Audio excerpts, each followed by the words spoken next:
Good morning, friends. This is kind of a follow up to the last one where I was throwing out a lot of ideas in a non sequential manner, kind of scattered it would seem until you get used to it because it's how I roll. I'm kind of like on a ball, like a ping pong. I'm like not a ping pong ball, a pinball machine, but a spherical pinball machine with bumpers, bumpers in pinball. You bounce around, ding, ding, ding, ding, ding, ding, ding. So think of a sphere and think of a ball going around on that sphere, ding, ding, ding, ding. That's kind of my model. It keeps me on a sphere of relevance, omnidirectional halo and all that, from No More Secondhand God. It's the way we're taught to think in synergetics. And you can jump from planet to planet, kind of Little Prince style.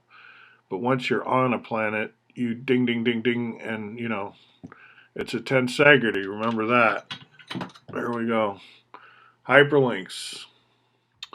So, this fight as to whether synergetics is really a philosophy and therefore should be in the philosophy department, say in an academic setting, I don't regard that as a battle of the future. I regard that as long ago established, and I went through channels, you could say. There was a guy, Dr. Suber, at Earlham College, and in the early days of the web, he was maintaining a list of all the noteworthy philosophy websites out there. And in the early days of the web, before like the big bang of like junk clickbait and so on, it was possible to sort of curate links, and I think people need to do that more. A search engine is good at finding you the most beaten path, like most people went this way, and sometimes you don't want to be on anybody's beaten path. You need to do research and you need experts to find stuff, and I love search engines. They still make a big difference to me, but I also look for curated lists, and Dr. Suber had one of those lists, and we went back and forth quite a bit. He stood his ground that synergetics was not philosophy. I think he flipped through it. It looked kind of like engineering. Fuller gets awards from architects, so it must be architecture engineering, i.e., STEM. Until I'd send him passages like this one, 2251.5. Oh, the integration of geometry and philosophy in a single conceptual system, providing a common language and accounting for both the physical and metaphysical. He stopped arguing at that point and he added my site to his list, but now I don't think his list is out there unless you use the Wayback Machine. You know about that, right? Archive.org. You could try to find it that way. I may pull that up for you in some future video, but for now, I want to get back to the Jupyter notebook that I had started last time. I found a typo, and rather than retape anything, I put an arrow, but I've fixed the typo. I've added the cube of volume 3, and here's the icosahedron. Since this is all cut and paste, the volume is still wrong. It should be like 18.51 or something. But this is my segue to the main point of my video right now, which is I think that, flush with funds, ready to give back, like it looks bad on the books if you don't do anything goodwill and you're making a ton of money. You're not helping, you're just sitting there hogging, you're probably taking tax write offs for not very much help in the world. I don't know. You want to improve your image. And here's more important, the morale and experience of your workers. And I think it's kind of what we don't like if we have a lot of resources is that all they want from us is our money. They don't care about our expertise, what got us where we are, how come we're so well off, and all this kind of stuff. And so I'm thinking of like a big company here. And so just to take their money is, immediately they start thinking, well, we're not just going to give money to anybody. We'll create the nonprofits we're going to give money to. And pretty soon you get into think tanks, and the laws are really loosey goosey, and you're not supposed to, lobby for a specific candidate with your 501c3, but, you can lobby for causes. And before you know it, with unlimited money in government, so called, that whole setup is kind of corruption, just writ large in some ways. So here's the thing. If you could offer a program, I'm open sourcing this idea, or say, take an example of myself. I've got a lot of industry experience as a coder and so on. However, I also have experience teaching kids, which not everyone has, going back to high school teacher. By kids, I'm just being pre adult or on the verge of adults or whatever, and then you're an adult, and then, it's rough, broad brush here.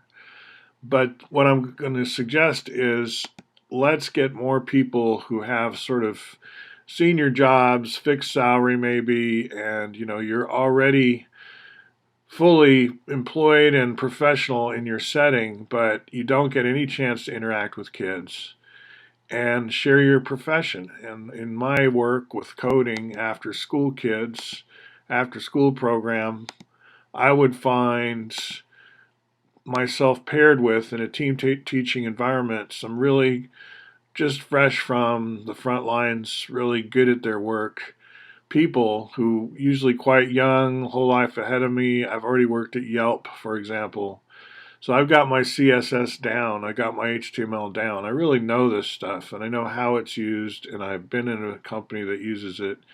Now you could still be in that company. In other words, here's a Yelp guy still fully working for Yelp.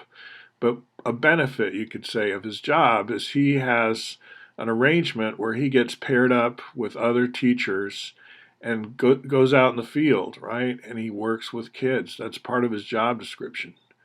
And there's some stress there. I mean, you're working with a lot of people. I don't want to paint an idyllic picture. On the contrary, it's challenging. There's logistics. You might even have to take the computers themselves, something I've done sometimes.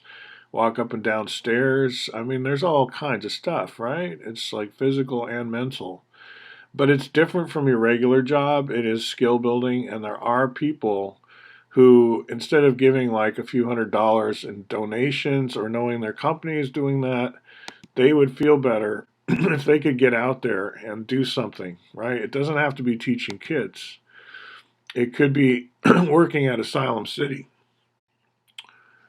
So I think the way a lot of people would handle this in the old days, this urge to volunteer and give back to the community, is separately from your employment. You have your membership in your religious organization, your church, synagogue, or temple, and it's there that you express maybe your volunteer spirit, and you give back through some soup kitchen or some kind of thing like that.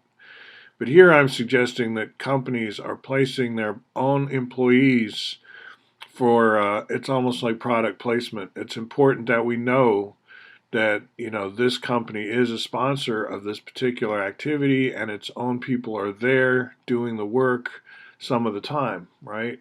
I'm not saying they're alone in doing this. I'm saying we can get a bunch of sponsors together for something like Asylum City, which is fun anyway, right? It's a 24/7 festival in a way. You've got sound stages, you've got craftsmen, you've got all kinds of, as people flood in from different walks of life, they bring skills with them and the willingness to share them as well. So immediately we have trade and production, we have trucks coming in and out on the Truckers for Peace exchange program where you swap trucker routes around the world in principle. In practice, it might just be much more local kind of swapping going on as we build up to it. Depends who's your manager, how is your program put together, right? So, as a closing remark, I'm just saying I'm going to file this under Asylum City mostly because we're all waiting for the screenwriters to get it together, and as we drum our fingers and as they say, no, no, we're going to have a war next, that's what we want to do. And we're like, yeah, but well, we'll get some other screenwriters. We can do that. Anyway, I'm okay with HTML, CSS. I understand it. Once you understand the principles, there's not much to either, but there's still a lot to know, and animations and wow. So unless you're like doing it every day, you're kind of slow and painstaking and getting results, but not very quickly. However, along those lines, I thought I'd come to one of my CodePens where I do a little bit of workout in this area and just grab the volume of the icosahedron. So you see we have the fivefold members of the concentric hierarchy, some of which are Platonics as well, such as the pentagonal dodeca and the icosa. These are both still irrational number volumes. It's like when I say whole number volumes really fast like that, I have to qualify it in other YouTubes and say, that's just a meme. In practice, we have the jitterbug transformation, and we need to go to 5 times second root of 2 times 5 to the second power. So let's go back to the Jupyter Notebook and end with that. Now, where were we with that Jupyter Notebook? Here. Be nice to give it a title. We'll call it Concentric Hierarchy. And remember now, we're in philosophy, okay? I think that's what we established at the outset of this video. So this is, if you're a math teacher, I don't know why you wouldn't want to teach this stuff, but I'm looking at the philosophy professors. First and foremost, we've had 40 years to process this and get it into a curriculum, and here it is. It's highly polished, and all the better schools are already teaching this. So if you're Harvard or Princeton and you're not teaching this, you're not one of the better schools anymore. Huh? How'd that happen? Overnight. All right, but maybe you are, right? I don't have my spies in every school. All right, so let's rerun this whole thing. Restart, run all.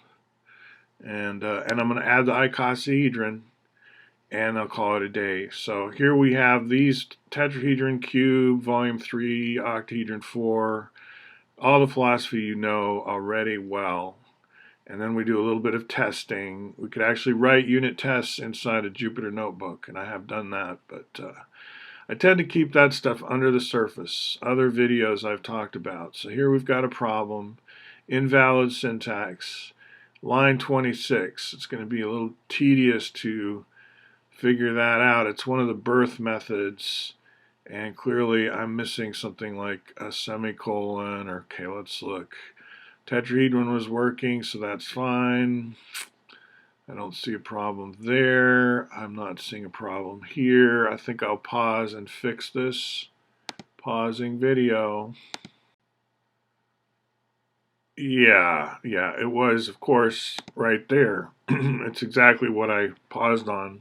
Of course, it doesn't work, in other words. I need something for the volume. So what did we say it was? 5 times square root of 2, and since it's not always, you can think of a triangle as having edges x, and the area is then x to the second power. So sometimes I rename square root to root 2, second root, just so I don't always hypnotize you by saying square, square, square, square, which is what the schools do. They've decided it's square, square, square, square, and cube, cube, cube, cube for anything second and third powering. And they will say that without, it's a reflex. It's a knee-jerk thing now.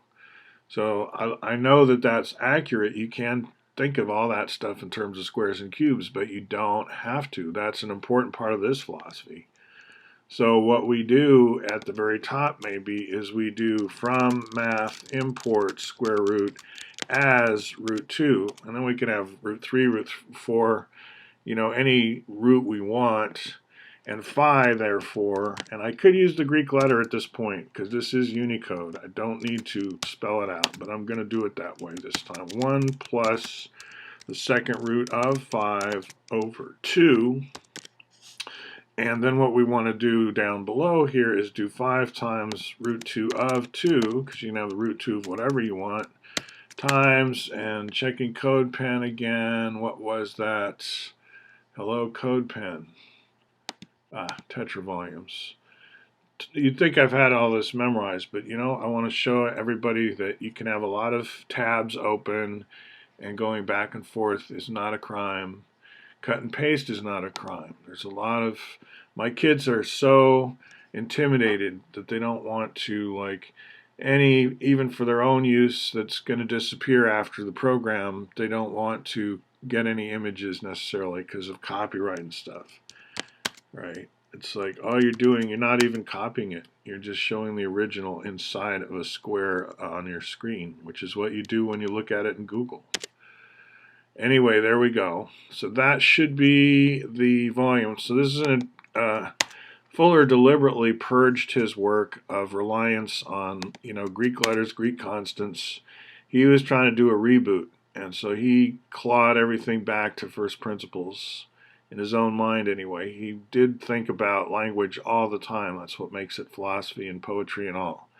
He was inventing language, but how do you do that? Not necessarily by pouring out neologisms, not like Esperanto, but a consistent way of gluing your thinking together through usage patterns operationally that other people, will have to take it or leave it or learn up to a point. And we're really all that way, I think, unconsciously. We all speak our own private language, but that makes no sense to say, as Wittgenstein pointed out.